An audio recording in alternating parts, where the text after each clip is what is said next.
What's going on, everybody? Eric Lindquist at Awesemo.com, filling in for Adam Scher one more time, giving you my top 5 DraftKings plays for today, Thursday, 6-game slate with a lot of moving parts, lots of injury news. So you're going to want to tune into the NBA Deeper Dive, to the NBA Live Before Lock shows. In order to really get the official news on that, I'll be out there trying to help you guys out as best as I can. But as it stands right now, these are 5 plays that are all underneath 15% you need to check out. Another thing you need to check out, Prize Picks, the sponsor of this segment. 1 free month when you sign up and play over there. Super clean site, super easy. Pick player parlays across multiple sports and win some cash. Doesn't get easier than that. So let's get to it here. My top 5 GPP plays, Number 5, Karl-Anthony Towns, 13.4% ownership. He's 10K, priced up a little bit from some of the mid 9Ks we've had of late, but the Timberwolves are competitive for the first time in forever. And as a Timberwolves fan, that's a lot of fun for me. He's above and away the best point per minute player on this team at 1.35 DraftKings points per minute.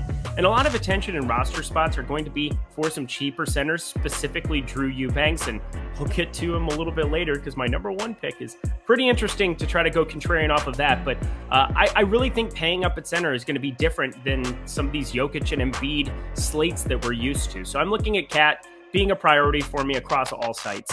DeJounte Murray, 5.2% ownership right now. He's questionable. Obviously, don't play him if he's out. That's probably the easiest thing possible to say. But Spurs and Heat got moved up to 7 p.m. Eastern time because of inclement weather that's heading towards San Antonio. So we'll know this news. And we'll know DeJounte Murray's availability more so than we would have before, with that tip-off being originally scheduled for 8:30 p.m. Eastern time. But I'm looking at Murray at his 1.4 DraftKings points per minute on the season as an elite spend-up option. I don't think stars and scrubs is really the way to go as it stands right now, outside of, everybody going towards Eubanks and then paying up for pieces. And I just think DeJounte Murray going a little slept on. So if he plays, I want to get to him. That Q tag definitely could reduce his ownership.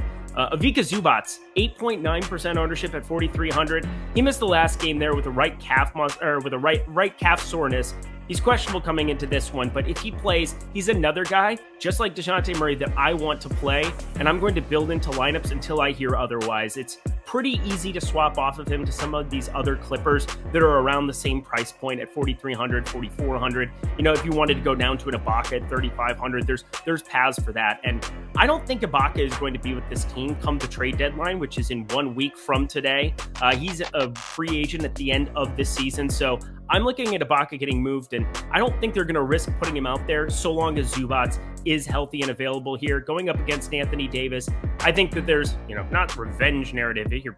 Thank you to the Lakers is probably the right way of putting it for Zubac. Definitely put him in the league, but I think he stands out here, 4,300. Contrarian play at the center position.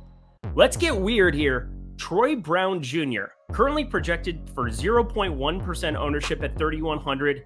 We just had Levine downgraded as I was putting this video together, which kind of threw a wrench into my plans because, I was going to talk about him or Ayo Dosunmu or somebody else, but it's become Troy Brown Jr., I think, and this is just kind of a hunch looking at the matchup, seeing what Toronto might do on the other side. I don't think it's like a Cook spot where they might start him.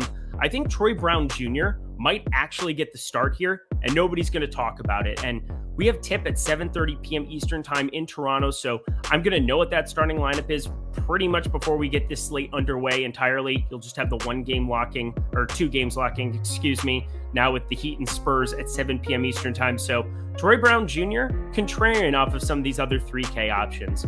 And lastly, Thad Young, currently projected for 3% ownership, my number 1 GPP play on DraftKings. I don't trust Drew Eubanks minutes. Now, he hasn't played over 24 minutes in a single game all season long. Thad Young, with the trade deadline approaching, I know he's got a hefty contract. I know it's going to be difficult for the Spurs to move them. I also know Juancho Hernangomez is playing some useless minutes here, but if there was ever a showcase game, this is it. Maybe Drew Eubanks, if he only plays 20, 22 minutes, you could be legitimately looking at 26 minutes for the likes of either Thad Young or Juancho Hernangomez. Now, right now at Awesemo, we have them split down the middle, 14 minutes apiece, that being Thad Young and Juancho Hernangomez playing the backup 5. But my God, if Thad Young and his over 1.1 DraftKings points per minute rate that he's had over his career, 1.12 on this season, if that can get out on the floor for 20 plus minutes, you are looking at the GPP Especial at 3,500. So I'm going to be firing him up in bulk. Let me know what you think of those picks. If there's anybody else that you've got your eye on, of course, news is going to pop up constantly throughout the day. Check out NBA Deeper Dive, NBA Live Before Lock. I'll be on that with Greg, per usual, here tonight. I'm Eric Lindquist. Don't forget to check out Prize Picks, and best of luck tonight.